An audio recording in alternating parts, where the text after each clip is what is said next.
Hey guys, welcome back to Jerry's Live. As always, I'm your host, Amy Gardner-Dean. It is episode 87 today, JL87, for those of you playing along at home. If you're curious about any of the products we're using, go to the jerrysartarama.com website. You can type in JL87.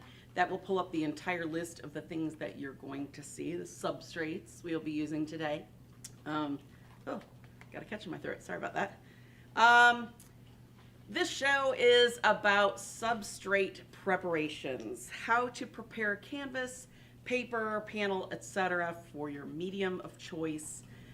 This is something that I think we'll show an example in a minute, but I think even college students, even some well-practiced artists either don't think about, they don't have a lot of background in.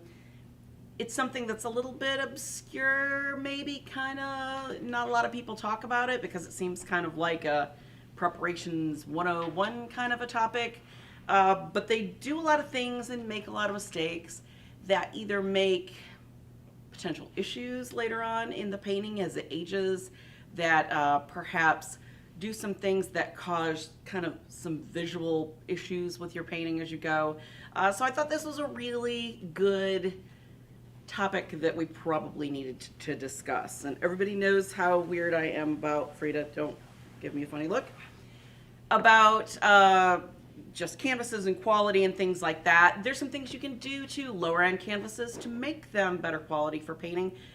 There's some things I see people doing to really higher end stuff that just negates why did you just make that purchase and buy something better. So that's what we're going to talk about today. And because there's so many things going on in this episode, we're going to jump right in. So if people catch us a little later, I apologize that there's not like chit chat at the beginning, but we want to just go right into this and talk about it. So the nitty gritty, we're going to talk about like boards. We're going to talk about canvas panels. We're going to talk about cradled hardboard panels. We're going to talk about wood panels. We're going to talk about aluminum panels, and we're even going to talk about paper. So we will go along and kind of go through each subject as we've got it. So this is the example I'm going to use, and my son is the kindest boy in the world. He must love his mother. And I explained that I was kind of throwing him under the proverbial artistic bus with this, but I didn't have any like example in hand. He did this beautiful painting. It was in his second semester of painting. That's a trompe-l'oeil. Trompe-l'oeil means, if you're not familiar with that term, very realistic, high-end detail where it almost looks real when you see it. Bought a wood panel, didn't call his mother and say, hey mom, send me a wood panel. So he bought one from like a craft store, he gessoed it, he painted on it, and then he brought it home to show me. And I was like, why did you do that? So Katie, if you can zoom in on this picture for me. So this is just, he took a photo and sent it to me because he took it back to school. This beautiful little still life. It's a knife with an orange and a little silver pot. Some of the oranges have been cut. All right, so let me slide that up where I can see it a little bit better. So the issue is no one really gave him any direction on how to apply the gesso. He did one coat, kind of like the basic thing that everybody tells you when you're doing a canvas. One coat, vertically or horizontally, the other one the opposite way, then the other one the opposite way. You can see in here, this is a very nice, highly realistic painting. You can see the actual texture marks from where he has that gesso. It's not that it's not a nice painting, but for something that's trompe-l'oeil where you want it to really trick the eye and be really realistic, in these areas where it's got a little bit of sheen, it really messes with the kind of the reality of that. And when you see it in real life, it was great, he took a picture of it at an angle so that you could see that's what you've got. That's close up. You've got that kind of ribbing from the actual strokes from the brush. And then here it is across the pot as well, and the orange. So you can see Is everybody seeing that? Can everybody see kind of what's happened with that on the camera? It's hard for me to know. I can kind of see it, but I'm hoping that they can pick it up. So, not that it's not a beautiful painting, and I will say that in my studio with the right lighting conditions, I went to find an X-Acto knife, or I open things a lot with a palette knife, which you probably shouldn't do. And I'm like looking around and I can't find anything. I'm trying to open this box and I go like this on his painting, just sort of, and then I was like, oh, that's his painting. So it's not that it's not realistic, but just, you know, when you really look at it, it could have gone from a really great painting to an exceptional painting. And, you know, it's still an exceptional painting for him being in his second semester painting. And it was a learning process, but those are some of the types of things that you need to think about when you're talking about your substrates. What are you going for? What is the end game of your painting to know that you've got the right substrate or even the right priming for the substrate for what you want to do. All right, so get rid of that. First, we're going to talk about things like the art bites, which are like an all media art panel, and the Soho painting boards. Now, these aren't archival long-term boards. These are more boards for practice. These are boards for fun. They're boards for maybe, I'll show an example in a minute for things that you could do with them that make sense, that aren't going to be kind of like a finished artwork. These are just cardboard, okay? It's just a paper canvas texture that's printed on. It's a heavy cardstock, but this isn't a finished artwork. It's going to have issues later where, you know, it's going to start delaminating over time, especially if you put anything with weight on it. It's something better for practice, for students, for fun. Now, I took this one, this is the Soho board, and I actually primed half of it. I don't know if when you zoom in, if you can kind of see the line between the two. Yes, oh good, you can see it. That's excellent. This is the actual board itself. This is 2 coats of the Jerry's World's Greatest Gesso. And then with this little art bite, I primed one and then left the rest blank. You can see how there's kind of a whiteness difference. This is the primed one. Now, what is this gonna do for your artwork? First, it's gonna make it so that you're not gonna have, you know, stuff that soaks through. Work it now, Katie. Stuff that soaks through down into that board that's going to get that chipboard wet, that's going to maybe have issues as it goes.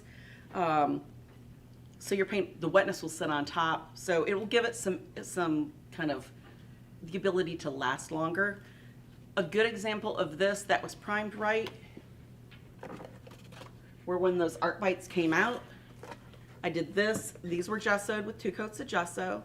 And then I put acrylic and heavy bodied medium on top of it, and then just glue gunned them to a foam board that I painted black, like about this far into underneath, and then it's glue gunned directly to just white foam core. Now, this was to show that you could just do a mock-up for a larger work. You know, this would be really awesome if you took something like, you know, the Birchwood panels or Centurion panels or something like that, and did this large scale. So it's a great cost-effective way of doing mock-ups for a work that you're going to be working on later, where you're not wasting a lot of time and effort, a lot of supplies, or something just cool to have hanging up that's just, you know, your dorm room, a kid's playroom, something like that, where if this falls and gets damaged or the dog gets to it, it doesn't matter. But for this to be a long-term work that you're going to sell a client, not so much. So you can use that priming to actually make it more receptive to wet media so that it will help these practice boards last longer. Okay? So, do we have any questions about those yet, ladies? Are we good so far? Can move on to the next we're good. thing. All right. Oh, yay, the table's still under there. I went to stick that under there and immediately expected it was going to go fall. All right, so now, then we go on to just a basic cotton stretched canvas like the Practica, where they're very inexpensive, but they're decent quality. They've got wood stretcher strips on the back. It's a thinner canvas. It can't be keyed or anything like that, but it's back stapled with clean edges. This is definitely your archival step up from something like the painting boards or even the cardboard, you know, backed panels where it's canvas turned, where it's, you know, glued to the back. Now, the priming on these, some people say, is not as easy to paint on. The stuff soaks in and soaks in and soaks in. Primer is supposed to do many things. The main kind of purpose for primer is to be a barrier between your substrate, which in this case is cotton, and your paint. Now, for acrylics, it's really more for the adhesion of your paint, right? Acrylics aren't going to eat through it like the oils in oil paint, or, you know, damage it with solvents with your first layers. So you don't necessarily have to prime it or have a primed canvas for acrylics. You can paint right on raw fabric. However, what it does is it helps give a nice bond between the two. And a lot of people think quality primer equals that it should be shiny, that it should feel plasticky. That is not the case, especially for something that is a more kind of resinous substance like acrylic. You actually want it to grab and soak in a little bit and have some bond, because that's going to keep it from potentially peeling. If you've got, Katie, have you ever in school or things like that used something where it was a very inexpensive, really high resin primer where it was kind of white shiny gesso, and then you put acrylic on it and maybe thinned your first layers and then you had peeling later? Mm-hmm. That's something that happens really easily if you don't think about it. So you really... I've had it almost beat up before. Like, yes. Like not want to stick to it at all. Right. And that happens sometimes with people with oils too. And they call and they're like, this canvas is defective. No, what's happening is you're thinning your paint, whether it's acrylic or oil, too much so that it's not getting a good bond. But you also might have taken a perfectly fine canvas, gessoed a whole bunch over it, and now it's, you know, this shiny, very slick, not great quality gesso, and now it's not wanting to stick. So even if you want to take this, this is just the canvas itself. I'm going to put that next to it. There's 2 coats of World's Greatest on the one next to it. Now you almost really can't tell. And the only way I can tell is there is just, I can see when I'm looking at it, a very slight, you can see a little bit of the weave, like a little darker area in kind of where the divots of the weave are. Awesome. Okay, good. With this one, you definitely can't do that. You can just see my coffee spot on the side. Point on the screen to show which one's which? Yes, this one is the one that's just the plain canvas itself. This is the one that's actually got the gesso added to it, 2 coats of it. Now, in feeling them both, this one is a little bit slicker. It's not slick, right? It's got some grab and it's got some tooth. This one is much drier, and what that is the World's Greatest gesso has a little bit of marble dust in it, so it's got some absorbency to it, and that also helps with the whiteness and with kind of the tack, the grabbability of your paint to the actual substrate itself. So either one of these would be fine to do, okay? They're both going to work very well. I would think the only thing that might help this is just to give it a little bit more high quality primer so that maybe it doesn't soak in quite as much paint, okay? But if what you're doing with buying this Practica canvas and you're wanting it to be kind of a brighter white where it fills that weave, that's going to help you with doing that, okay? I guess it depends on if you really need that Yes. white to pop through from behind it. Now, You guys own a different color. that being said, we're going to talk about, in a minute, how you actually do put the gesso on, because that's something that a lot of people screw up.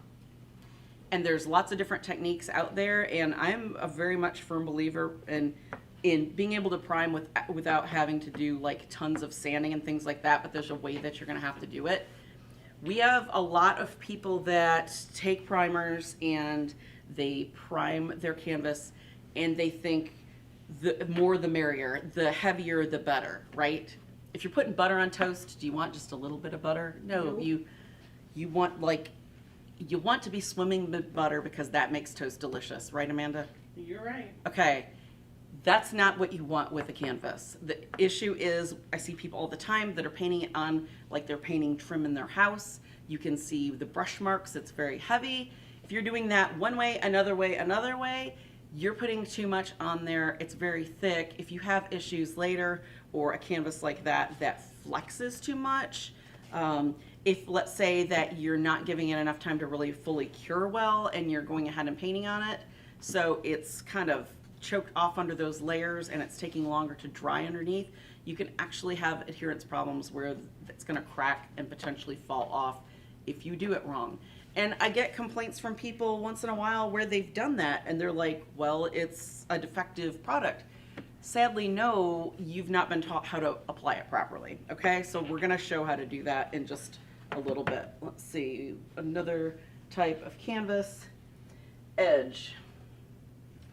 All right, so the edge, neither of these have been primed. We'll take one of these and we'll prime it to show.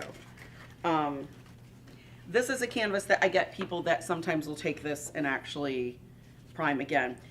I love the surface of this. It's that perfect balance of absorbent enough, but kind of enough resin in it where oils and acrylic sit more on top. They still bond decently, but they sit more on top, so you're not using as much and your bottom layers kind of making them soak in over and over.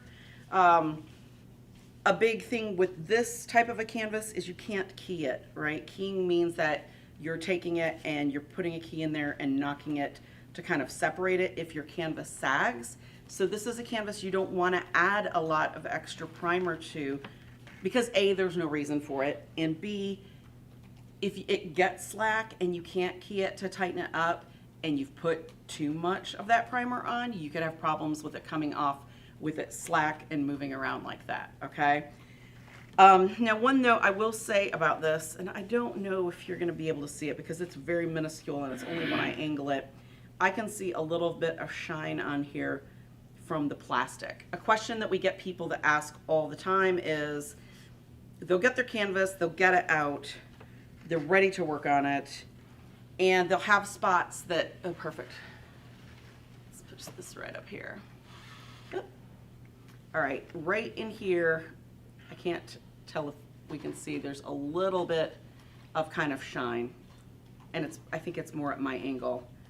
What it'll look like is like it's been heated up and like it's a little plasticky, like a little plastic is left on there, but you can't pull it off. It almost looks like the corners of it sometimes have, when you buff something a Yes, little bit. very much. That's exactly, yes, that's a very good analogy. Okay, what you're gonna wanna do is you don't wanna paint on that directly. Before you start, anytime you unwrap a canvas out of plastic, whether it's oil primed, whether it's acrylic primed, whether it's a panel, whatever that is, whoever's made this in the factory has been touching it everywhere with putting it in the thing to wrap it in plastic. You're taking it out, you know, everybody's struggled unwrapping their canvases. You know, sometimes you're going, oh yeah, that's the surface right there. We all do it. Don't look at me and say that you haven't. Everyone's guilty of it, I'm sure.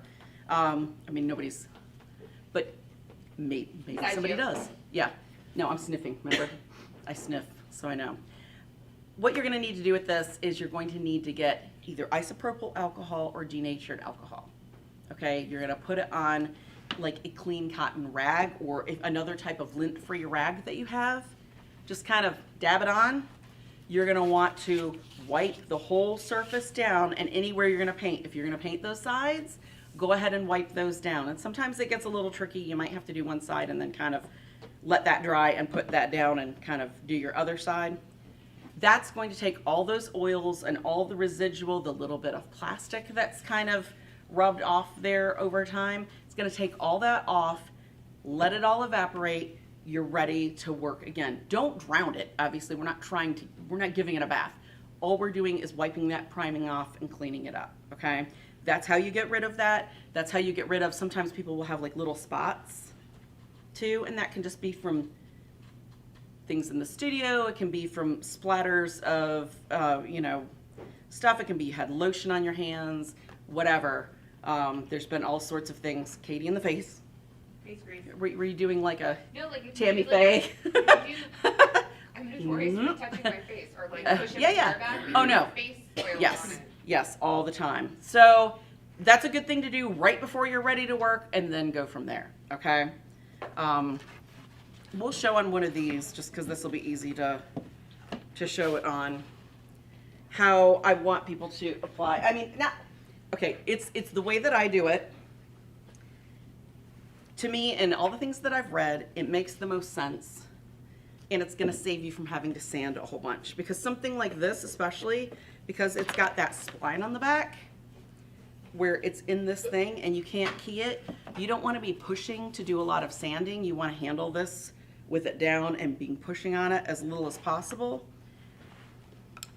So what I would do, and I would use a little bit bigger brush than this, but I'm going to use it because I've got this right here. This has that marble dust in it, so it's a nicer kind of drier gesso. This is very thick. I mean, it's not coming out much. It's like very thick, heavy-bodied acrylic paint. Were you afraid I was going to go? No, it's So like a Dairy Queen concrete. It doesn't come out. You're not painting this on. It's not fluid. It's not going to do leveling, which means that kind of levels out. You know, if I put that on like that, you can see these big globs, right? So you do not want to leave it like that because you will have cracking and stuff like that later. So what I do is take a brush, and I like filberts that are very stiff, and without putting a lot of pressure, I'm going to scrub it into, Push the canvas up a little. I'm going to scrub it into the weave. Notice I'm just kind of going all around. Will you tell them what brush you're using? I am using one of the Mimic Hog brushes. It's a filbert. And it's like one of the bushier filberts, so it's got more body to it.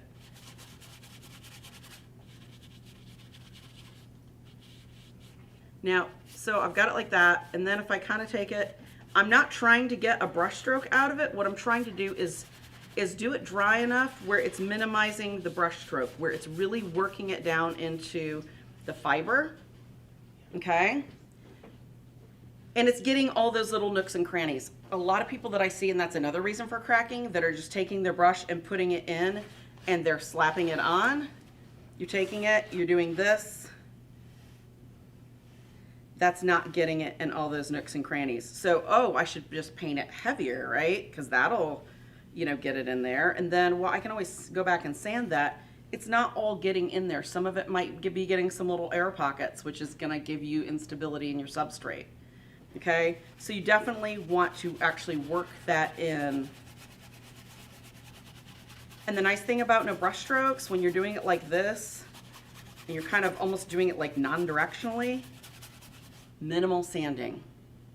Okay, do 2 or 3 coats like that where you're kind of going over, kind of look at it at an angle. If it looks like you're getting a little bit too wet in some places, so you're almost dry brushing or even scumbling this on, okay? And you're gonna wanna go over the edge. When you do the edges, you're gonna wanna check them. You're gonna wanna lift up on your canvas. You're gonna wanna make sure you don't have big globs along the edge. You're gonna wanna do that the same on the back as well, okay? Because anywhere that you get those globs could be mean places where that could potentially peel off or scrape off or crack, all right? So you can see right here, there's a pretty decent color difference between the two. Can they see that? Yeah. You know, this is a very, very nice white. That's white enough, but this just gives it some more pop. It's gonna give it, where this is a little more slick, that's gonna make it a little bit more absorbent. So it just kind of depends on what you like. But if you're wanting to add a little bit onto this, you know, 2 or 3 coats, that's gonna give you the ability to have some gesso, but not have issues with it later on from misapplying it. Would you ever dilute the gesso with water before applying? Okay, now that's a good question. Now what some of the gesso manufacturers say is they'll say like, you can add up to X percentage of water. You're not gonna want to add water when you're doing a pre-stretched, pre-primed canvas, okay? because what's going to happen is you're thinning out the resin in your acrylic, and this has resin in it, but this also has marble dust. So the less resin that you have bonding it together is going to potentially mean cracking later on. Okay? The only time that I want you to thin it, even with this being this thick, if you're doing it on pre-primed, keep it that thick and just scumble it on, is when you're actually doing a raw canvas, okay? And even then, don't thin it down to, you know, to like more of like a soft-bodied acrylic or something like that, or a fluid acrylic. You don't want it to be wet. That's only if you're doing like something with pouring or something like that. You're putting colors into it, maybe. But if it's raw and you're not doing like a staining thing with acrylics, you need it to have some good grab and grit. And you know, a raw canvas really needs to have it worked even further into those crevices. So it would be fine to thin this. If I was doing this with a raw canvas, I would thin this slightly, take some out, thin it slightly for that first coat only, but just like, I would probably only do maybe a 5 to 10% water, absolute most. And what if you're using a thinner Liquitex gesso, like same thing, or? Like if you're applying using a less? thinner gesso that's already thinner than this, that's already made to be brushable. You don't want to thin that down. Because again, just like with acrylics, the more water you add, the less those molecular bonds start kind of coming loose, right? Does that make sense? All right. Spacing them out too much. Yes. Also, can you gesso paper? We're going to talk about that. That was one of the substrates we mentioned. So we'll be on top of that. All right. All right, so that was edge. We're going to talk about senso. Now, senso is a primed linen with a clear primer. Okay? Now, it's wrapped around. It's stapled on the back. People get this all the time and they're like, no one primed it. This is a clear primer. Now, this clear primer to me feels a little gummy. It's got a very strange texture.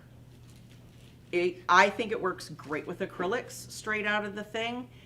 If I was gonna do oils, I would add a little bit of primer to it. And this is actually something that, you guys remember the big giant painting with the gold around the head? That was done on senso, and I left it raw in where the face was, but for the rest of it, what I decided to do with it was to prime it, but I primed it with a little bit of acrylic paint and clear acrylic gesso, so it actually toned the ground at the same time. But with that clear gesso, it provides that little bit of absorbency instead of just straight out acrylic where it's resin. It's very slick with that heavy body. I actually took it and mixed them together. So I'm going to show you kind of what I mean by that. Now, just so people can see the difference real quick first when we're talking about priming a raw canvas. Katie, if you can zoom into that. Let me put this where we'll be able to see it. Okay, so this is one coat going this way. Hold down just a second. There you go. With just the plain canvas. This is one coat of white gesso. You can see those brush marks, right? So I wanted to do the traditional so people could see the one coat going this way. Then with here, I did the one coat going this way over the top. See how you can see those areas? And I can feel the texture there. This one over that one coat, I did that scumbling. See how suddenly you don't see those brush strokes anymore? Compared to there's the brush strokes, they break off right there. No brush strokes down in here. That's the difference in application, that this can save you time. It'll keep you from having those brush strokes. It'll keep you from getting those ridges in it. That scumbling makes that just that big of a difference. And you can still see in this one, you can still see some of the pores in the paint. In this one, you can see a little bit, but not as much, because it's filled those pores by scrubbing it down into the little areas. Did you go vertically down the entire length of the canvas, or just that one top third? This way? Okay. Okay. they wanted to know, did I go vertically down the canvas? This way I went once this way. Then with the middle part, I went twice right here, like this way. So I came down vertically, went across horizontally. With this one, I'd already done that one stripe, and I wanted to show the difference between just going lines, you know, perpendicular, and scrubbed it in, did the scumbling. Yes, Amanda? Are you sanding between strokes? Not sanding between strokes. Because what's gonna happen is you're filling, right? If you do this and then sand, it's gonna take off the top edges, okay?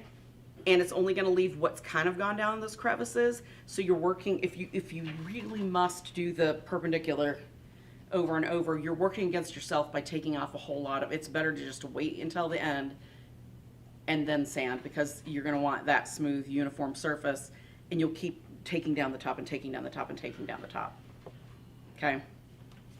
All right, so that's what it looks like over more of a raw canvas, so you can see.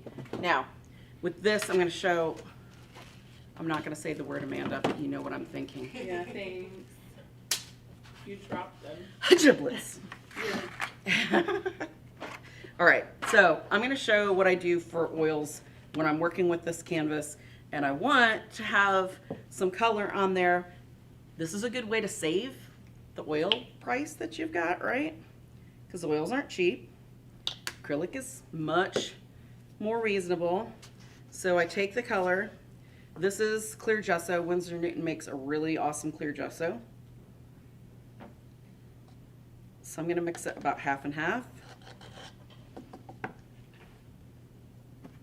And it looks white right now because it's just like if you're using a, you guys don't see me doing this. This is how I mix everything in my studio at home, Katie. Don't put the brush end in your mouth. I haven't done that since college. I still use flake white now, but I haven't done that since college. All right. All right. So that's our color. So you can see that that's light in some with that clear, and it looks like more of like a kind of a mid-tone blue. It's just that light stuff. And what we'll do is we'll do this, and then at the end we'll come back, and if you guys remind me, we'll come back and check it so we can see that that's kind of, some of that white has disappeared. All right. So we're going to apply it the exact same way that, all right, there we go, that we did the other stuff. Okay, now see, because it's a phthalo blue, so it's already not opaque. And then I've added that clear gesso. And I would just keep scumbling as I go. Kind of want to work it out from an area so you don't start getting drying and then like a lot of overbrushing. And it doesn't have to be perfect because you're painting over this. This is almost like making a ground for your painting at the same time as just, you know, helping you save a little bit of oil paint. And what this is doing is that it's got, just because it's clear gesso doesn't mean that it's still got that absorbency. It's got silicas in it, so it's still gonna be more absorbent than your, you know, just straight up acrylic paint. But I'm putting a nice clear color down that's still got the absorbency of clear, but it's covered that up. And the nice thing was when I did my painting, there was a skin tone. I kind of drew the drawing on ahead of time, so I had the cutout of where the face was going to be. So the linen kind of was the ground for more of the portrait colors. Do we have any questions about this one? It's also really good for people who are scared to put their first marks on a canvas. Yes, very much so. If you feel you must gesso, this is a good way to get it. And you can just use a natural tone with this or whatever. Obviously the blue is very easy to see on camera, so that's why we went with it. And I really like either a blue or orange undertone for some reason. Can you go over again why you would choose to gesso in the first place? If I'm doing a ground, if like for this particular one, or just gesso at all? Just says, why do you gesso? Okay, so they may have not caught it at the Right from the beginning. beginning. Okay, gesso is a barrier for your substrate, okay? It's priming your substrate. Acrylic doesn't damage your substrate, but if you're using oil paint, oil is very acidic, and then you've also got your solvents, you know, turpentines, even mineral spirits and things like that can damage just raw fabric. So what that's doing is you want 2 to 3 good coats. Really, it's better to have 3. A lot of times canvases will talk about being double primed or triple primed or whatever. That's meaning the amount of coats that it's got on there, okay? Sometimes even some of the oil primed stuff will talk about being hand primed. That means that somebody actually coats that canvas by hand as it kind of comes along a machine. They'll take this tool and actually apply it so that it's applied by hand, but it's applied by somebody that's an artisan that does that specifically. So it's protecting your fabric, because what's going to happen is if there are paintings out there, I'm sure in time in history, where as they were learning about what happens with oils, they just painted straight on the fabric, and what happened is it ate it. So not that they didn't exist, they just didn't make it. Okay. I've seen it happen even like nowadays where people just didn't know, especially students and stuff Yes. like that. And after a couple years, it just Yep. fabric goes threadbare. Okay. Quick question. Yes. What was your ratio of paint to gesso for that right there? You can do it. You can do whatever you want. If you're using a clear gesso, I would recommend 50% gesso to make sure that it's absorbent enough. Okay, because the gesso's got the ability to absorb, so it's going to help bond instead of just being that plastic resiny acrylic itself that I've put on there that I'm then wanting to go over with oils. You don't have to do this, obviously. If you're doing acrylic on this, you could just go on with acrylics, but this is helping me have that absorbency, so those layers, those first layers sandwiched together, so that my oil painting is bonded really nicely on that substrate. But I didn't just use a bunch of oil paint. That's going to be a lot more expensive per ounce to cover. It was just a little bit of acrylic in that, okay? Yes. So, you can paint with oils on top of that now? Yes. If you want to, well, once it dries. That's what we're, yes. Double checking. Yeah. They're having a little bit harder time hearing us with the new microphone. Oh. Will you just make sure you repeat the questions? so they Okay, can yes, hear I'm you? sorry. Okay, she asked, would I be able to go over this with oils now that I've done this? Yes. This is specifically this is what I do personally when I'm doing an underpainting ground on an acrylic primed canvas. Okay, I use a lot of oil primed canvases, but the Senso is a clear acrylic primed canvas. I'm adding color so that I'm not wasting extra oil paints. I use expensive oil paints, so anywhere I can save a little bit of money but still get color pop, I'll do something like this, where I've put this gesso that's 50-50 with my acrylic. I'll paint that on. It has more of a matte finish because it's got some absorbency from the silicas that are put in it. Okay? What was the follow-up to that? Excuse me. If you want to keep the natural color of that linen, can you just do it with the clear prime? That would be perfectly gesso? fine if you want to just keep that clear priming of the Senso, but you want maybe a couple extra layers. Maybe you know that you're heavier handed with oil. Maybe you're really wetting it down with a lot of solvents, turpentine or spiked lavender when you're putting your first layers on. I would really recommend with the machine done canvas that's probably spray coated that you go ahead and put another coat or two of the clear gesso on there just to give yourself that little bit more of protection.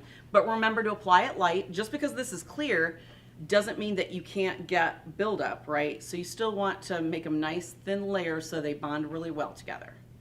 And you would not want to thin it down because you could see that was soupier, right? Also, can you use this gumbling technique and tactic, man, with like a big gesso brush if you're using a huge canvas? Oh yeah. No, yes. I'm doing it with a small one just because I can't stand right over it. If I had a shorter handle brush, I could stand right over it and I'd have better control. But I can't lean out. Because of my back, I need the reach and the scrub, so that's why I'm using this. But yes, if I was doing a big one where we're not on camera, the big one that I did at home with the blue and the gold, used a big house paintbrush. So, all right. So let's take that. Yes, Frida. I had somebody asking me why the clear gesso was so much runnier than the Jerry's World's Greatest Gesso, and I explained that one of the reasons was the marble dust. Yeah, and it doesn't have the titanium white in So it. Okay, I'm sorry, again with the That's- microphone. Okay, so she's that's asked. not the question. Okay. Oh, well, let me just say that so Okay. that people will understand the difference between that clear gesso being runnier and the world's greatest gesso being not so runny. This has more marble dust in it. Okay, this has silicas because you got to have something that's clear. So it's got clear silica. To get that bright white, it's got titanium dioxide pigment in it. And for it to give you a crisp 1 or 2 coat brightness of white, you have to put a lot of titanium dioxide in it.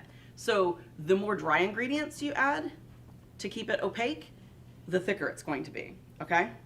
All right, so So the rest of the question question. was, what is the advantage of having the marble dust in the gesso? It's absorbency, okay? Think of talcum powder, right? Talcum powder is just basically a white powder that's a mined material, talc. Very similar to kind of what the marble dust is going to be, okay? Some people use gypsum, some people use all sorts of stuff. All kind of the same thing. It's a finely ground crushed white powder. What that does is if you're sweaty and you put talcum powder on you, what happens? It absorbs it, right? It absorbs the sweaty and the chafing. The chafing. Stop. Sorry. Let's see, we've gotten giblets in, we've got chafing. You know, I'm entitled to enjoy myself here, Phoebe. Try Yeah, sorry. Okay. So yes, so that's what that does is that's giving you absorbency. So it's making those bonds from layer to layer because you want this to be as strong as possible, right? It's just like fat over lean, only we're talking at the substrate level where you're getting those layers, those sandwiches, nice and firm and tight together, like peanut butter and jelly, right? They stick together. What happens when you put mayonnaise and lettuce together? They go. That's horrible. No, but okay, but you get a sandwich, and it's a big sandwich, and there's that layer of lettuce on top, and then the mayonnaise, and your top starts sliding around, right? Okay, so Frida never eats sandwiches, and that never happens to No, her. I eat real mayonnaise. Oh, okay. Well, just saying, that's a good analogy to remember. When that happens, it's because those layers aren't bonding. You're putting something too slick, which is the lettuce, with something that absorbs into things, which is the mayonnaise, okay? So think peanut butter and jelly. You want those layers to stick and bond together. All right, going to the next thing. All right, so we did Senso. Sorry, I've got all my cheat sheets here. Paramount Pro cotton canvas. The Paramount canvases, there's this Paramount, which is the 3/4 inch. Then there's Paramount Pro, which is the 15-ounce stuff. Let me put this over here. Okay, this is 12 ounce. It says 12 ounce primed weight, 7 ounces unprimed. What does that mean? If it was 7 ounces raw canvas, where does the other weight come from? The gesso. The gesso. So that's saying that that's got a lot of gesso. It's going to protect that surface. It's giving you a good bond. It's also good code word, good buzzword for it's filled in those nooks and crannies for you. Okay? So this is triple primed with acid-free titanium white acrylic primer. What does that mean? It means 3 times primed, okay? To give it that nice extra weight. Do you need to take this and add anything more to it? I have never added anything more to any of the Paramount surfaces. It's got a good surface. It's got just enough absorbency, but you know, it sits on the surface like the edge canvas, so this is fine to use just right out of the package. If you're taking this and then you're taking like a Liquitex Basics gesso or just some, you know, inexpensive, you know, the Weber student grade gesso or whatever, you're doing yourself a disservice. You've got this beautiful prime surface that's ready to bond with your paint, and then you're taking something substandard just because some instructor, somebody's told you, you always have to gesso those surfaces. Don't. That's because when they used to teach back in the day, they taught on cardboard panels that had canvas over them, like canvas paper. You don't have to do this with this. You're wasting your time, you're wasting your effort, and you're having to buy a gesso that's not even good quality anyway. to do something that you could have just been painting on in the first place, okay? Does that make sense? We all good? Everybody on the same page? All right. So now panels. Was just talking about the canvas panels, the ones like this, that are the student grade starter practice canvas panels. These are the Creative Mark Artist canvas panels. What's under this is there is cardboard under it. It's a very thick, heavy duty cardboard, but there is cardboard under it. But they're putting real canvas on top, right, that then is primed. So what that's doing is taking something that is not a long-term archival, meaning 50, 60, 70, 100 years plus, and they're giving it, you know, they're giving you maybe 10, 20 decent years on this. Now, raw right out of the package, it's pretty dry with these. You can hear it's pretty dry. So, and let's say that you're doing these where you want to keep them around longer, maybe you're doing color charts or something like that, give them a couple coats of gesso. That'll give a little bit more kind of between the two to keep your paint up off of. It'll help kind of extend the life of that some. And, you know, the primer on these isn't always nice and white bright. It'll help brighten it some too, depending on it. And you can even tint gesso. I mean, you can even take regular white gesso and add acrylic to it as well. So that's an option too. Okay, so that would be what you would do with that. All right, does that make sense? And this is the one that I did. It's not scratchy by comparison. Just 2 coats of me scrubbing that in, and it's got a nice surface that's ready to paint. All right, so there's that. Illumicomp. This is a product that we have tons of questions on, and something that we found out also has a very, very just micro thin coating of polyester screed across it. Okay, what does that mean? That means when you take this out of the package, it's got this wrapping on it that protects your surface from marring. Okay, you're gonna pull that down. This actually has, it's almost like a warm tint to it by comparison to this one that I've already cleaned off, which has a cooler tint to it of that thin polyester on both sides, okay? So what I did with that one is I just took this down. Now this is an acrylic. Okay, so we're just gonna show the one that I've gotten down because apparently I've taken a big chunk out of my thumbnail and it's the one that I peel things with. So this is what it looks like when you pull it off. One side's got, if you can zoom in on this, Katie, one side's got this kind of brushed texture in it, okay? And the other side's got a smooth texture, right? Now, when I tried this to see what, I was like, well, what do we make that will take this off? Because if you're painting straight in acrylic, it can go on this, that's fine. But, you know, I would rather have it taken down, and I like to actually add some texture. I like the shiny side, but I like adding a little bit of texture and roughing it up just a little bit to be able to get kind of a good grip for my paint on it. So I took, let's try last night, and I'm not going to open it up in here because I know Frida, the smell of lavender makes you not feel well. So this is Lavender Spike Oil Essence that we always show from Chelsea. Took it, had this sitting kind of in a little pan. I did not drown it because there's a plastic core to it there, and I did not want that going down in there to potentially do any damage to that.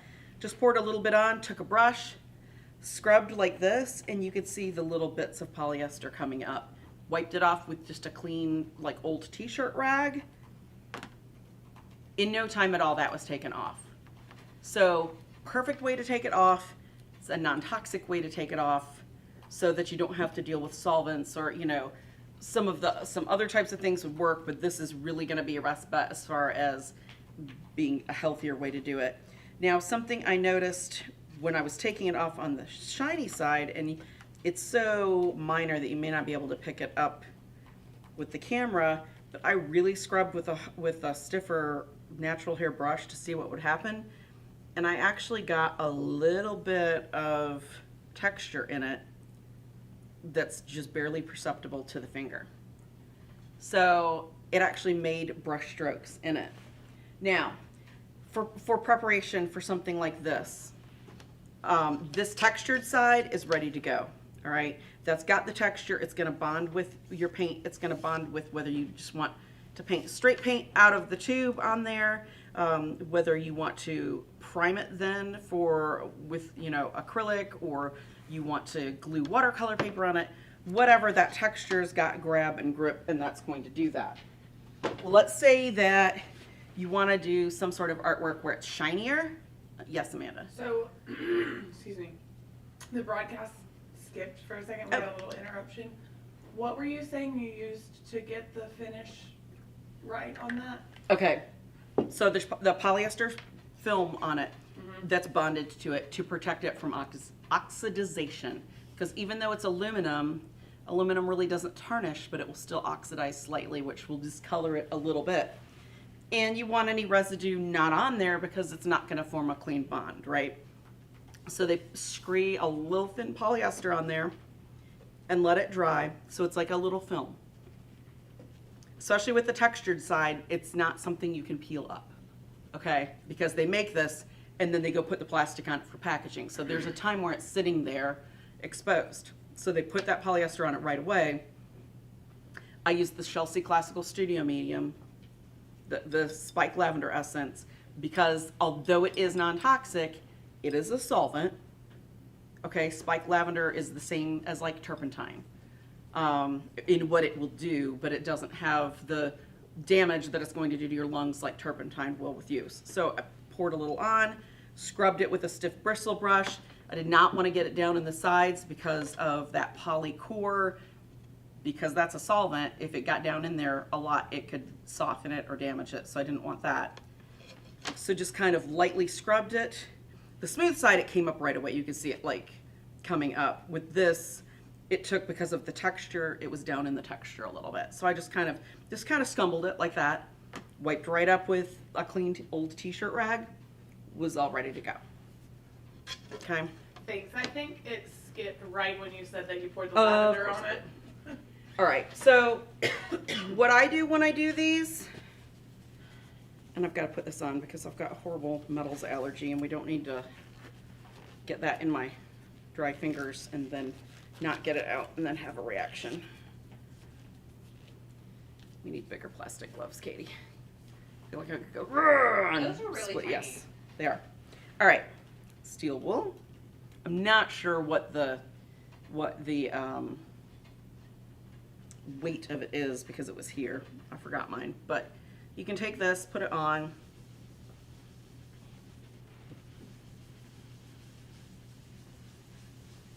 With mine, I like the shine. I don't like it this shiny.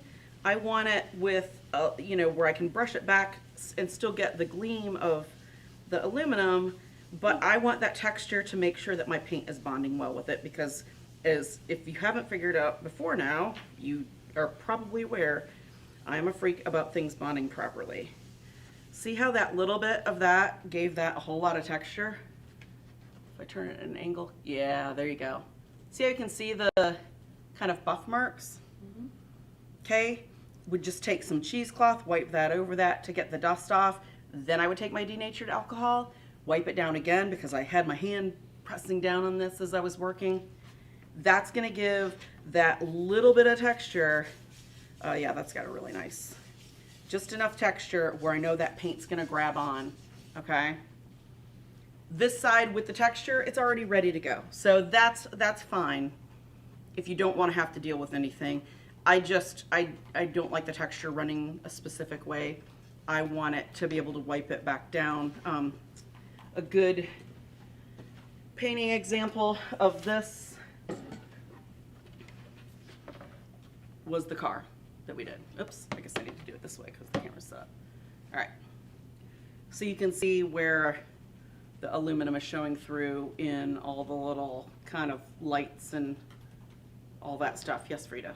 What kind of glue can you use on those Illumicomp panels?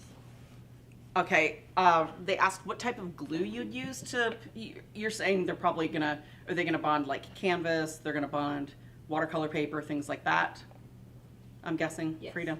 Okay, it's just like you would use on a wood panel, something that is a pH neutral archival adhesive like the Lineco glue is what you're going to want to use. The PVA?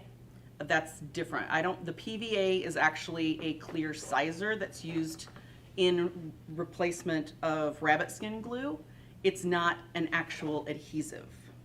It's too thin and watery. What it does is rabbit skin glue shrinks and swells, right, with the humidity levels. The PVA does not.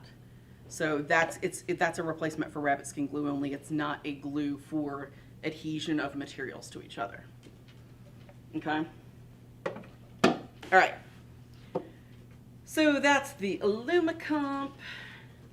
All right. Now, if you wanted to prime something with that and you wanted to do a barrier, it would be a good idea to do something like the GAC 200. We're going to talk about GAC 100 in a minute. GAC 200 is a clear acrylic sealant that's designed for super hard surfaces. Illumicomp is going to qualify. A wood panel would not qualify because a wood panel shrinks and swells with any humidity. That would potentially crack with that. The GAC 100 is a great sealant for wood to help seal the wood and also to promote what's called SIDS. Not the same thing as you're thinking with babies. It's support-induced discoloration.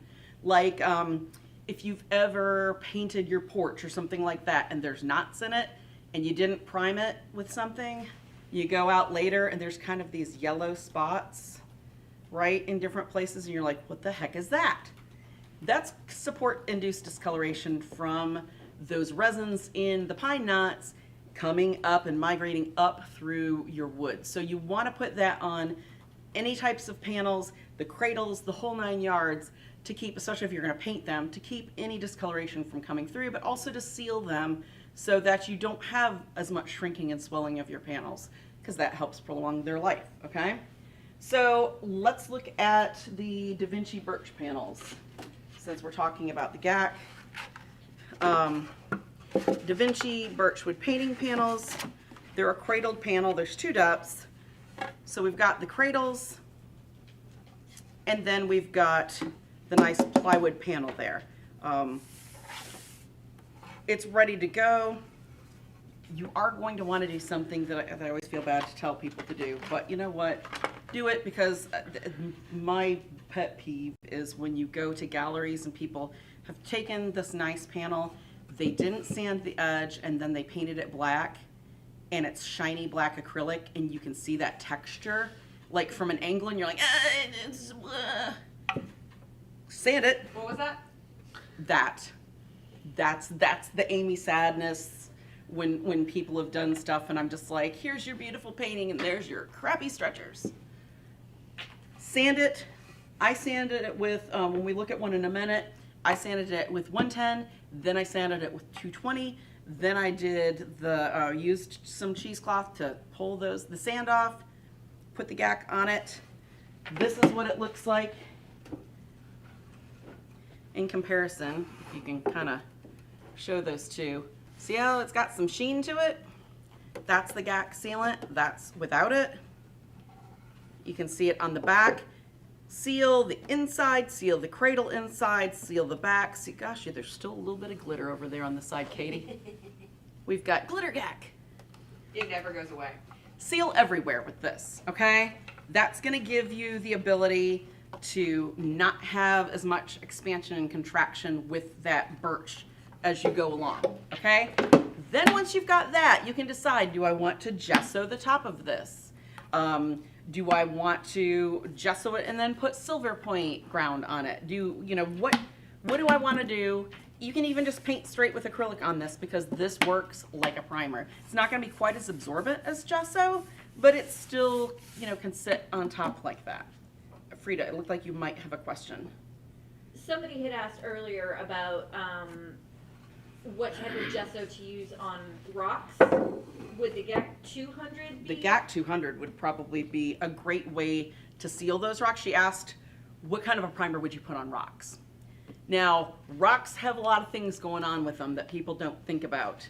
Depending on what kind of rock it is, there may be no gases that come out of them. Even rocks have a little expansion and contraction, right? But you know, sometimes you can pick up a rock and you're like, it's kind of sulfury and smelly. That's limestone or something like that has that sulfur in it.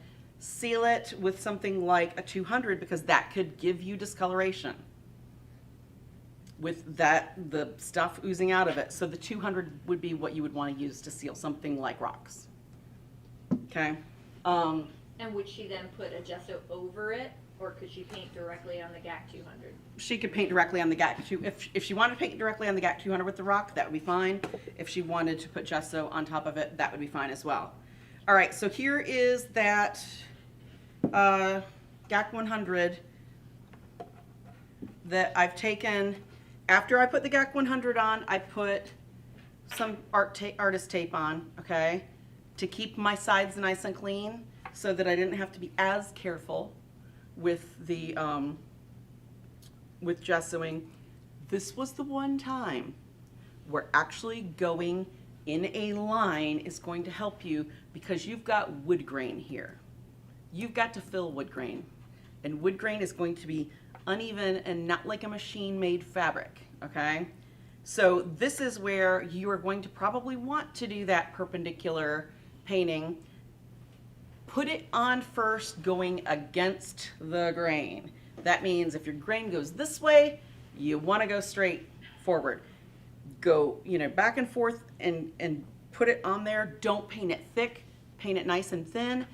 Once you've got it, go back and either take your hand and rub it up and just get kind of that excess off your taped edges, you know, or kind of clean it up with a brush, because if this does have resin in it, so if you're really messy and gloppy and it's pouring off the sides, when you go to pull this off, it could potentially strip it off your panel if you're not careful, all right? So clean up the sides. This is 2 coats. Look, that's actually pretty good in white. I would do a 3rd coat, but I was actually surprised going from that to that with just 2 coats of the Jerry's. That was pretty good. And I painted it as thinly as possible. It has very little texture. I would just need to go back over it one more time and then sand it very gently with something like probably, if it's not too bumpy. If it's really bumpy, do like a 110. If it's pretty smooth, you could do like a 220, which is a finish sanding because you wouldn't be taking a whole lot off. Okay? So, and then you would, if I can, okay, holding it up this close is like in the face. You just pull that back off, and then you've got a nice clean line. Just from just regular artist tape, okay? I'm gonna put that back down because I'm gonna go ahead and do the 3rd coat on it so we can use it for something where we want gesso. All right, now, you guys saw the clear gesso. I'm gonna share one of my tips with you on artwork that I do. You guys don't usually see most of my artwork because some of it's a little weird. You can take, this is primed with the GAC 100, right? All primed with the GAC 100. Then I took a 5B and a 7B pencil, did a drawing on it. Little Frenchie there. Drew it in nice and heavy. Then I went out and very, very lightly hit it with a charcoal fixative. Just a quick dust. All right. Then I came back in and I put clear gesso over it. What is that doing? That's giving me the ability to, if I want to paint this, I can do very light glazes and just almost color stain it, where you can see the drawing and actually be able to use the underdrawing as part of the artwork if you so choose. If you don't, it's protected so that that graphite isn't gonna lift and migrate up through your paint. Okay? So it gives you a way also to see the wood grain, because I like wood grain in stuff. I've done a couple figurative works of humans where it's got that wood grain in it from the panel and a really nice drawing, especially with hands and fingers, great shadow, with that gesso over it, and then highlighted it with some oil paint, and it turned out fantastic. You can do some nice deep glazes over those shadows, but you can still see the line work. It just makes it very refined and kind of old world. So this is something that you could do to take the creativity with a clear gesso and a wood panel into a kind of a whole different realm of artwork. Yes, Amanda. So, Bex is saying that she prepped the wood panel, like you said, on the back and on the inside, and now it feels sticky. So should she varnish over that or seal it in any way? The GAC 100 was sticky. Maybe. Okay. It depends on what she's using, okay? Because there is a little bit of tack to that. Now, okay, so Bex, poor Bex with her broken arm, still on here asking questions. I'd be sleeping, I don't know, all the time because I'd be like, Megan, stop. She wanted to know, I'm assuming she's using GAC. See if she'll sound back in on that. But that she's done that with a panel, it feels slightly sticky. That's something where that can take for curing. It is GAC. Okay, that can take a while because it's got more resin in it to seal it so that it's airtight. That can take longer to cure. Okay. And when we talked about varnishes for acrylics, we talked about and acrylic paint, sometimes depending on humidity, something might take a week longer than you think to really fully dry, even with varnishes and things like that, if it's really high humidity. So if it's still tacky and you know that it's been past that drying period, and these are still tacky, but to be honest, I did the GAC on them last night at home. You can still put acrylic paint over them, okay? Because it's gonna bond nicely together. It's acrylic to acrylic, so you can varnish it, you can do whatever. It's just part of kind of what that is as a sealant and giving it a reasonable amount of time to dry. But it kind of always has a little bit of a weird, like a little stick to it, even if it's not as tacky as these are, which is perfectly fine. It's just part of it is that resin in it so that it's flexible. Okay? She said it's been months, LOL. Maybe when you do it, try applying, and this is something that I probably should Is it maybe talk too about. thick? It's probably too thick. You want to do it better to do 3 coats really thin. You don't want to be able to see a bunch of white. You'll see white like in the corners when you're doing it because the clear is white and then it turns clear. If you're painting it on and it's a little shiny but you can really see white like Elmer's glue in the corners, it's probably too heavy. And if there's anywhere that you see that, kind of dry brush it out and get rid of it. Okay? All right. So there's that. Yes. In my experience, it's kind of meant to be a little tacky to get your paint to stick Yes. to it too. To bond. So if you're putting it on extra thick, you're really going to notice that. Yes. Whereas Yes, definitely. But yeah, you definitely want to, even if you were just, paint over it, right? yes, even if you were just doing that and you were priming it that way, you're still going to want to finish it in some way, shape, or form. Okay? All right. So that was the Da Vinci Birch panels. Now, something we did with the Da Vinci Birch panels, there's watercolor grounds, tons of acrylic watercolor grounds. We're just going to show them really quick. We're not going to go through how to apply them. We did a watercolor sticks medium, I think, where we showed this. Wasn't that it, Katie? Yep. Okay, so we've got, this is the golden absorbent ground put on really thick with watercolor pencils. This is one of the ones that's the cold pressed ground. I put that on really thick just to see what you could build with like tools. There's an iridescent, there is a pearlescent, there is a bleached titanium, there's a black. Okay? Wow, those are really bright. It's not quite as, that TV. Yes, this isn't quite as orange as the, yeah, It's okay, just like RTV makes this look like burnt sienna.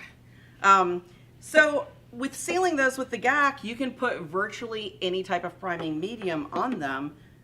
These are all watercolor mediums that now you can use watercolors or watercolor pencils or watercolor sticks on just a regular wood panel. You don't actually have to glue watercolor paper on it to do that with. So another cool fun fact. All right. So let's look at the Da Vinci Ultra Smooth Gesso panels. This is a panel that's already gessoed. So it's ready to go. So what do you need to do that? It's ready for me to start painting, right? Well, I'm gonna tell you, it's easier to seal your cradles and do all that stuff that you wanna do before you start painting on your painting and you make this masterpiece, and then you're like, oh my gosh, this is really rough on this side, what the heck? And then you've got to sand it, and then you're having to hold on to your painting to hold it to sand, and your fingerprints in your painting, like that just put big fingerprints because my hands are dirty from doing all this. Much easier to very quickly take care of those, seal them with the Gac. This one is unsealed. This one is sealed. Oh yeah, look at that. You can see the difference. That's the Gac. This is unsealed. This is a non-dimensional fiberboard, which means it's not like wood in a panel. It doesn't have the actual fibers going a specific way. So this is slightly more stable, but this is still susceptible to moisture because it's not what's called tempered, which means putting a lot of very heavy-duty resins in it that aren't necessarily the healthiest. So this is a way to seal that so that you're not going to have moisture issues and you're not going to have delamination of the panel off of your substrate. So that's been sealed. All this has had the Gac on it. The Gac is on my sides here. So it's ready to go. Okay? Do we need to show how to apply the Gac, or do we think that's probably a pretty... Do you want to show them just real quick how thick of a layer? Okay. Just a real, That's not fine. the whole entire thing. But just I'm show going to them. do this so we can see one. Yeah. And then we can see this other one. Okay. Now, the only reason I don't do what Amy does, do what Amy says, that I'm going to squirt this in here is because I do this all the time, so I kind of have a pretty good idea. Are you chuckling at me, Frida? No. And again, with the Gac, I like a softer watercolor brush that's a synthetic, and I like filberts. So these polar flow brushes I use more for doing this kind of stuff, because the filbert, I've got a decent edge where I can, with this you don't need to scumble it, okay? We're just doing this as a sealant. And this is going to level out because it's really thin like this. See, I'm really cramming it though in those corners,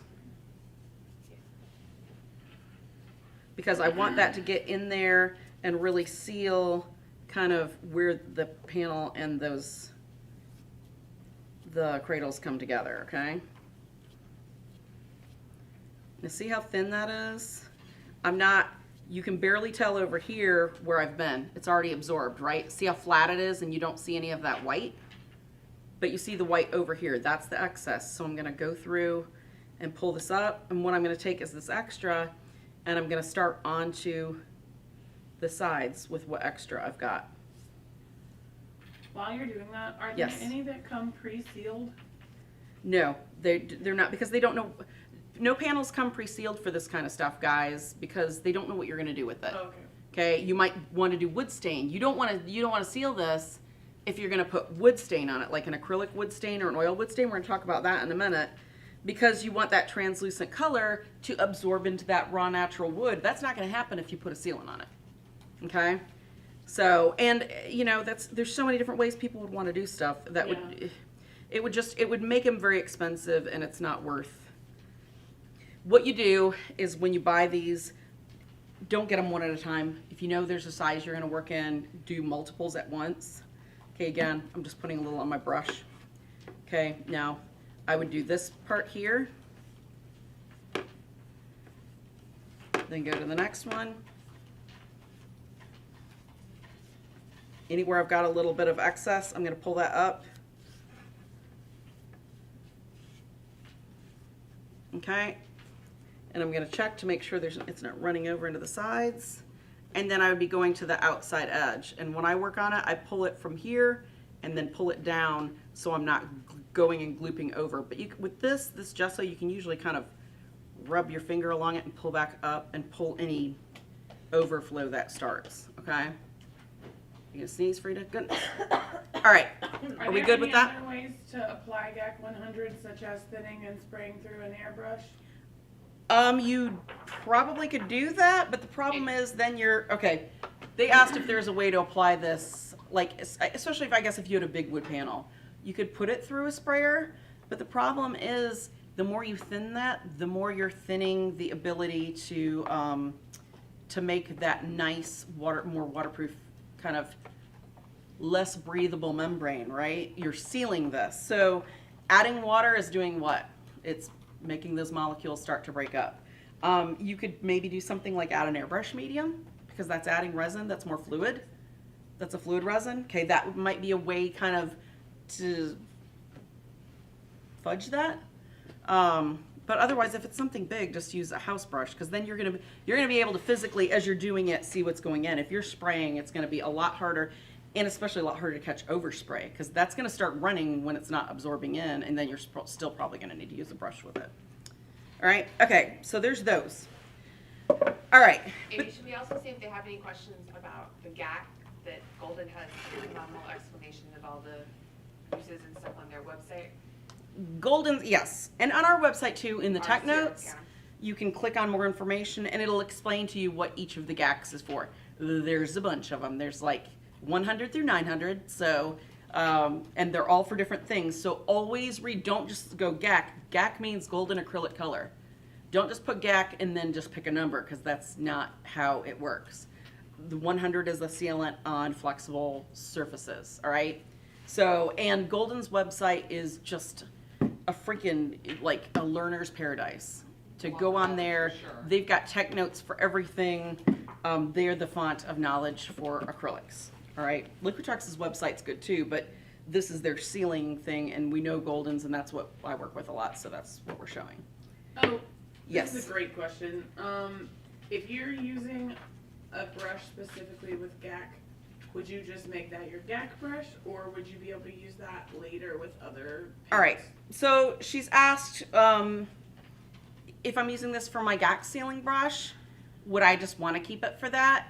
If you are using it for other colors, especially fluid colors like acrylics that stain, you may want to have a dedicated GAC only brush, all right?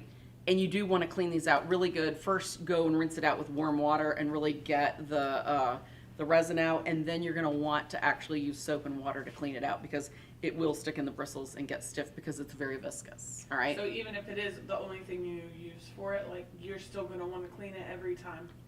It's not like an oil medium. It's Right. acrylic. It will dry. She asked, do you need to clean it every time? This isn't like the Gamblin varnish that we used, where you can just leave the brush and then it kind of constitutes when you put it back in the varnish. You have to go clean this.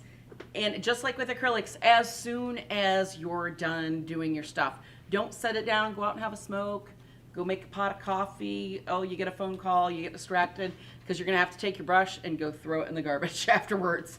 It's going to dry in there and be a nightmare. You want to go immediately and clean it out with warm water and get as much of that resin out as you can, and then you want to clean it very good with soap and water.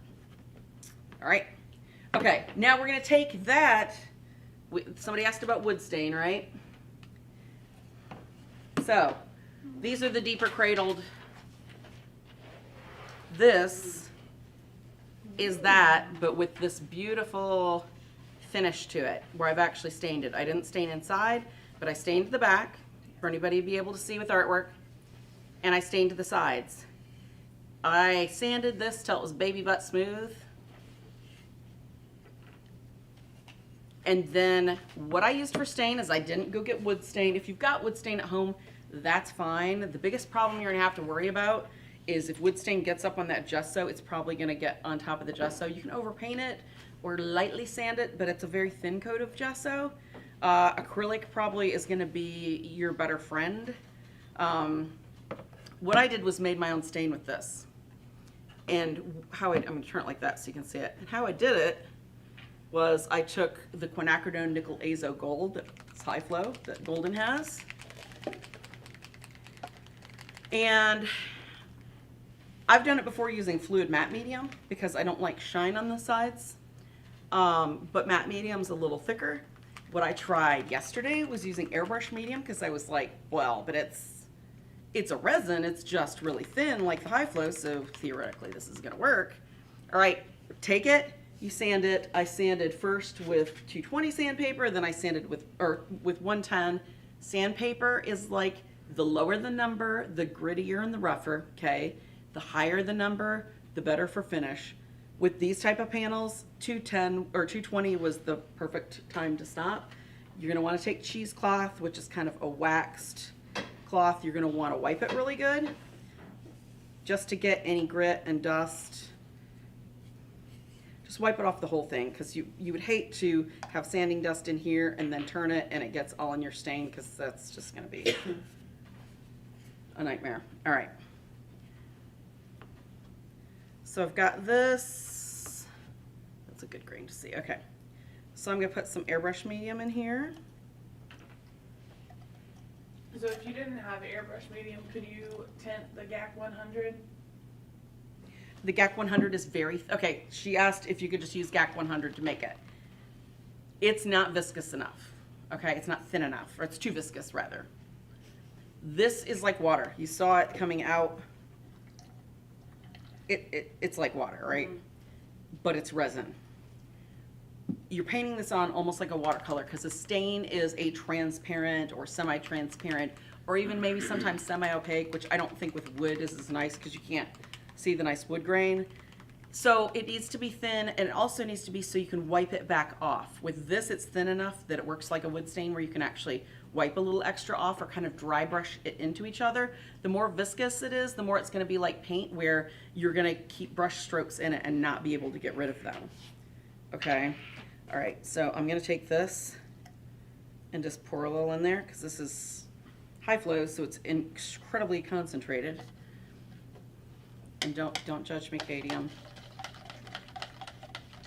only have stirring sticks. Katie, I'm stirring with the brush handle. All right. So again, this looks kind of milky, but it's because that resin in the Airbrush Medium is white, right? And then it's going to dry clear. All right.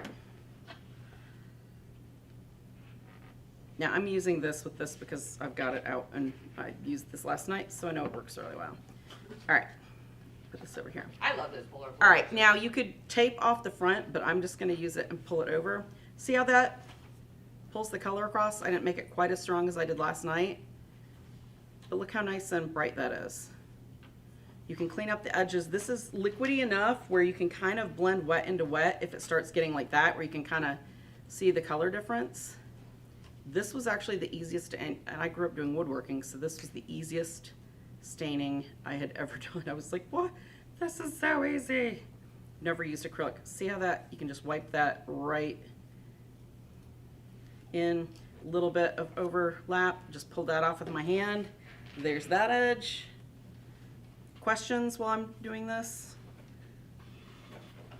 Oh, can you remind them what you're using for the color? Okay. This is Golden's High Flow Quinacridone Nickel Azo Gold. I like it because it's very transparent. And since it's high flow, that just means that it makes it even runnier for this purpose? Yes, high flow. She asked you wouldn't obviously want to use a heavy body paint with this because it's got too much solids in it.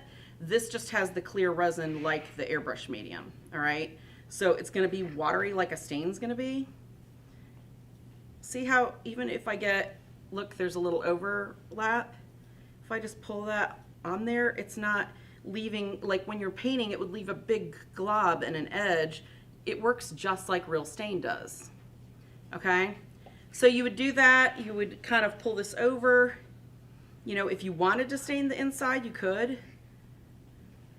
I didn't sand back in there, and it would probably look really jiggity jagged if I went down in that part, so I'm not gonna do that. Okay, so I've got that. Let's come down the side a little, so I'm just gonna pull that. Well, look how nice and clean and pretty that is. Isn't that nice? That's nice. It's like two different colors. It's pretty. Okay, so that is how you can actually just stain that to look like wood. Then what you could do from there is if you want to do whatever sheen varnish you want, I would probably take a matte varnish and put it on there, and I'd probably use like a Soluvar spray varnish because I think that that would be a nice, even overall, you know, maybe mask the actual painting off and spray varnish it different, or even go and spray varnish this now like this to seal it before I started the painting. But let it dry first. Oh yeah, you want it. But because you're using it like a stain, it soaks it in. It's dry pretty quick. This one was literally dry within 4 hours, where I could take it and rub it. Nothing was coming off of it or anything like that. Okay. All right. Set that like that. All right. So the last thing we've got to talk about is paper, and I realized I left it way over here, so I'm gonna run over here and grab it. All right. Now, we are using, I've got a much bigger piece than I realized. Okay. Well, you know what? There's a way to fix that. It's cotton paper, it'll tear on an angle. All right. So this I did with just regular gesso. Why would I want to do that with watercolor paper? Any thoughts? What is our primer used for? Why are we using primer at all? To keep the paint from absorbing into the substrate. Bingo. Okay. We are using this to keep our paint from absorbing into the substrate. So if I'm putting a gesso on this, whether it's a clear gesso, this is 2 coats, and you can't tell where it starts and begins. I can see just a difference, and I can feel a little bit of that grit from the marble dust. Right here and here is our world's greatest gesso, scumbled on the exact same, because this is a cotton surface, so I treated it just the same. There's no texture where I can feel like that brush stroke in there, so I'm not going to have to sand it. If you're using oil pastels, if you're using oil sticks or oil crayons, even if you're using wax pastels or whatever, oil pastels, although they don't oxidize like traditional oil sticks and oil paint, they still have mineral oil that will ooze out a little bit with time, right? So that is keeping that from absorbing into your paper. If you've ever used oil pastels, or your kid has and they brought the thing home and there's big oil spots in the back of the paper, that's because the paper hasn't been treated. It's not acidic and it's not going to eat that paper, but it starts looking gummy and gross and can even make your surface look gummy. So when you've got that primer on there, that's going to protect your cotton and let that artwork live longer. Amanda, it looked like there was a question. We had a technical difficulty. It lit for a second. Okay. So that's a way to do that. This is soft press, so it means that it's not cold press where it's got more of that texture. It's not the hot press, which is nice and smooth. It's not the rough press, which is really rough. It's right in between hot and cold. So it's, to me, is the perfect surface to accept a gesso, but you can put it on any of those surfaces. If I wanted to invest in just soft press paper, I could do any of those watercolor grounds on there and still make it absorbent, still have a nice 100% cotton paper, but I could have a really rough absorbent ground. I could have an iridescent, a gold absorbent ground. That gives me the ability to do all sorts of things with that. I could do beautiful drawings on here, put clear gesso over it, right? And then I could oil paint over cotton paper and have an oil painting on paper because it's been protected from the substrate, okay? Another thing that you can do with these is silver point medium. Silver point's kind of coming back in style. Silver point, and you're like, well, but that's just white gesso. No, it's not. Silver point medium is similar to gesso. It's much more watery. I'm gonna pour some out just so they can see. You push the paper up just so you can see where it affects. All right, silver point medium. You can see on this where it starts and finishes, right? This is how thin silver point medium is. If I take a brush, it's fluid. Now that brush had the blue in it, so you can see why you don't use the brush, Amanda, for your viewer, that you used in your GAC or that you used for priming and coloring something else, because that phthalo blue comes right out in that. Now, silver point medium you can tint. If you want a really cool custom finish to do your silver point drawing over, Silver Point's got what it's got is a very fine grit in it that's very different than the marble dust. So it actually scratches your silver tool off, and that's what leaves the drawing. You can tint this with high flow and things like that, just a little, and you can get really beautifully colored grounds for your Silver Point drawing. Other questions? We're pretty much kind of at the end of it here. Could you use a gesso on watercolor paper for pastel drawings? Like, is there a pastel ground that you could do that with? There is. Multiple companies make them. I know Golden does. Lucas did, but I don't think we carry it anymore. But other companies do. I think that some of the pastel companies actually have acrylic pastel grounds. She asked about, could you put a pastel ground on this? Most definitely, because although a cold press paper or something, Amanda's got enough tooth where that pastel will grab, it's not going to have as much layers. If you put a gesso on something like this, it's going to have the archivability of 100% cotton paper, but it's going to be able to have that texture that's a lot rougher to really grab your pastels.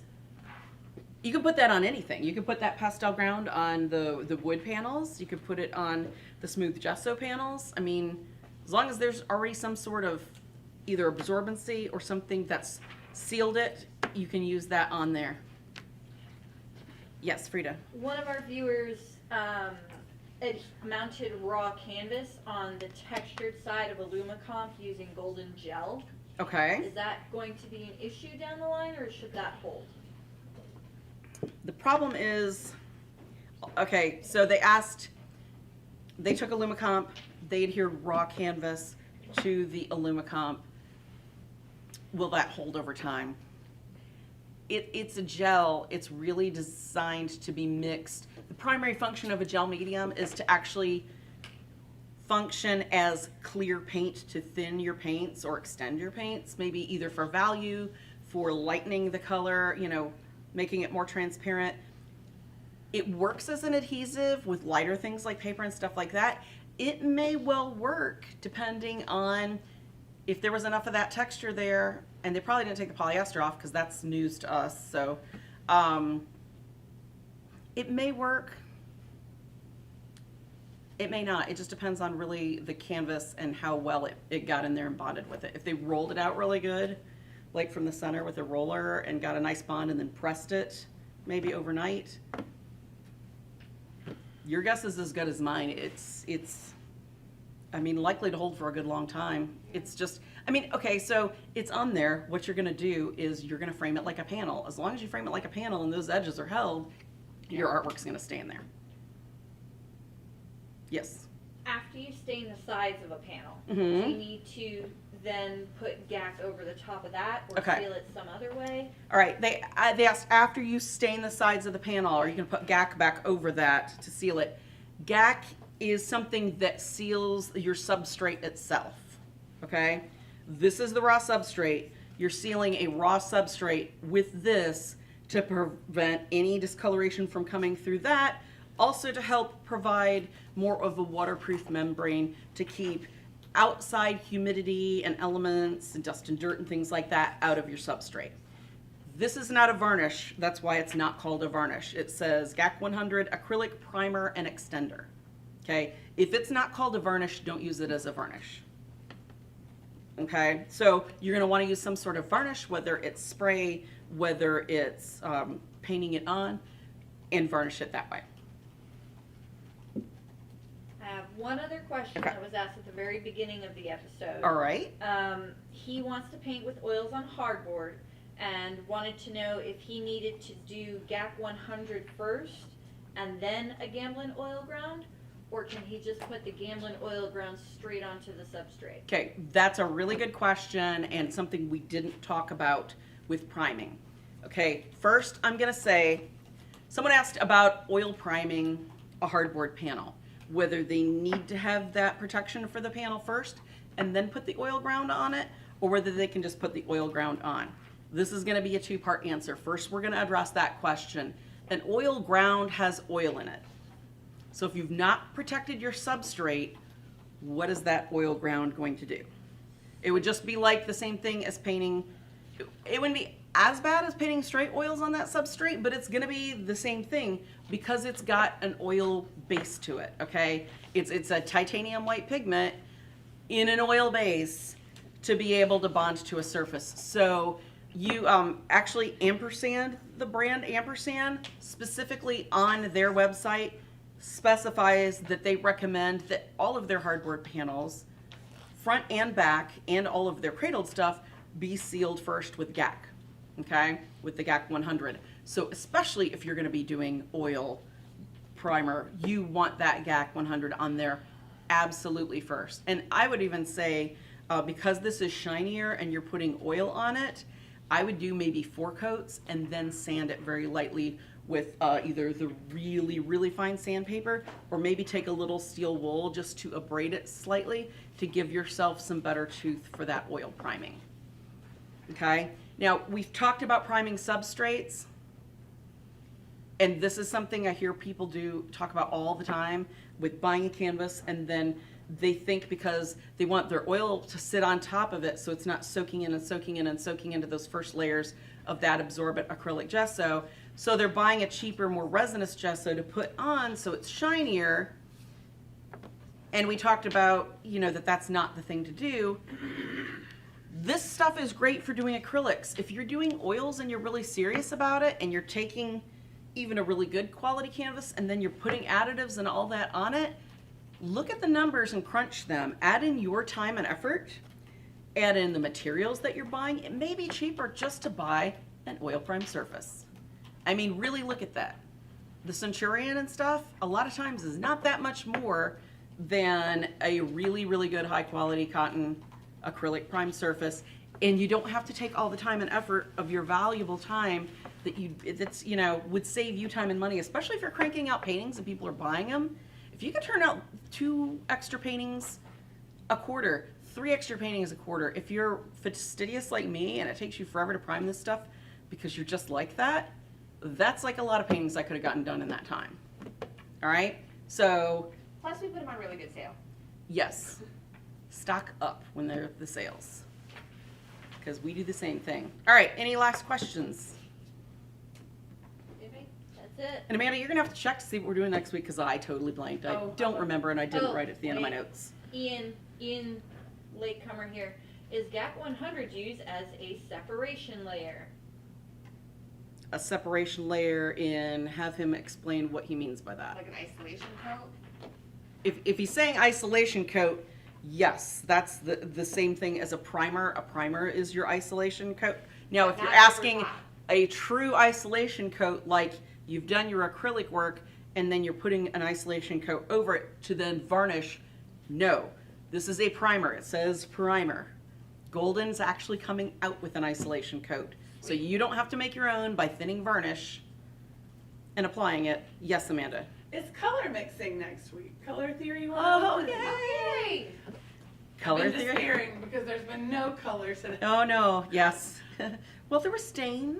There was, and it was beautiful. And we did do a colored background. Also, I started a color mixing chart today. Yes. So we are doing Color Theory 101, the very basics. We talked about at the beginning of this year that we were going to try to do a kind of episodes every month or 2 months on color theory. So our first one starts next week. Now, we've talked about all this stuff. I've given you my input on what I think recommended as far as for gessoing, kind of some techniques that can help you do that better. Remember though, your artistic knowledge and your artistic journey and all that are up to you. People that are instructors can give you advice.